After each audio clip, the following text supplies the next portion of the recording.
Bible ధ్యానంలో ఇప్పుడు సామెతల గ్రంథము 4వ అధ్యాయము చదువుకుందాము. కుమారులారా, తండ్రి ఉపదేశము వినుడి, మీరు వివేకమునందునట్లు ఆలకించుడి. నేను మీకు సదుపదేశము చేసేదను, నా బోధను త్రోసివేయకుడి. నా తండ్రికి నేను కుమారుడిగా నుంటిని, నా తల్లి దృష్టికి నేను సుకుమారుడనైన ఏక కుమారుడినై ఉంటిని. ఆయన నాకు బోధించుచు నాతో ఇట్లనెను, నీ హృదయము పట్టుదలతో నా మాటలను పట్టుకొననిమ్ము. నా ఆజ్ఞలను గైకొని ఎడల నీవు బ్రతుకుదువు. జ్ఞానము సంపాదించుకొనుము, బుద్ధి సంపాదించుకొనుము. నా నోటి మాటలను మరువకుము, వాటి నుండి తొలగిపోకుము. జ్ఞానమును విడువకయుండిన ఎడల అది నిన్ను కాపాడును, దాని ప్రేమించిన ఎడల అది నిన్ను రక్షించును. జ్ఞానము సంపాదించుకొనుటయే జ్ఞానమునకు ముఖ్యాంశము. నీ సంపాదన అంతయు ఇచ్చి బుద్ధి సంపాదించుకొనుము. దాని గొప్ప చేసిన ఎడల అది నిన్ను హెచ్చించును, దాని కౌగిలించిన ఎడల అది నీకు ఘనతను తెచ్చును.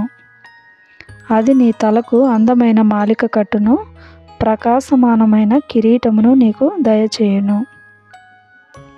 నా కుమారుడా, నీవు ఆలకించి నా మాటలను అంగీకరించిన ఎడల నీవు దీర్ఘాయుష్మంతుడవగుదువు.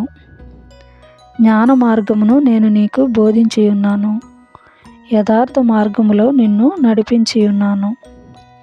నీవు నడుచునప్పుడు నీ అడుగు ఇరుకున పడదు, నీవు పరిగెత్తునప్పుడు నీ పాదము తొట్టిల్లదు.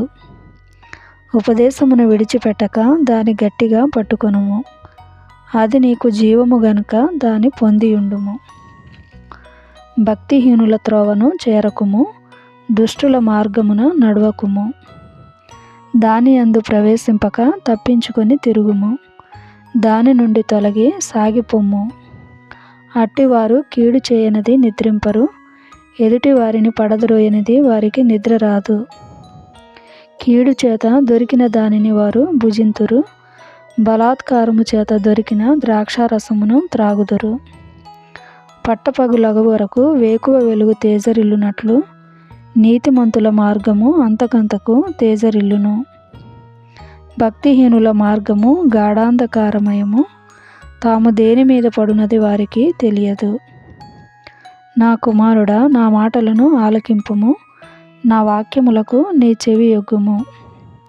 నీ కన్నుల ఎదుట నుండి వాటిని తొలగిపోనీయకుము, నీ హృదయమందు వాటిని భద్రము చేసుకొనుము. దొరికిన వారికి అవి జీవమును, వారి సర్వ శరీరమునకు ఆరోగ్యమును ఇచ్చును. నీ హృదయములో నుండి జీవధారలు బయలుదేరును. కాబట్టి అన్నిటికంటే ముఖ్యముగా నీ హృదయమును భద్రముగా కాపాడుకొనుము. మూర్ఖపు మాటలు నోటికి రానియకుము, పెదవుల నుండి కుటిలమైన మాటలు రానియకుము.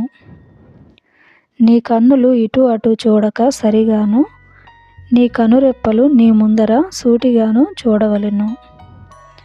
నీవు నడచు మార్గమును సరళము చేయుము, అప్పుడు నీ మార్గములనియు స్థిరములగును. నీవు కుడి తట్టుకైనను ఎడమ తట్టుకైనను తిరగకుము, నీ పాదమును కీడునకు దూరముగా తొలగించుకొనుము.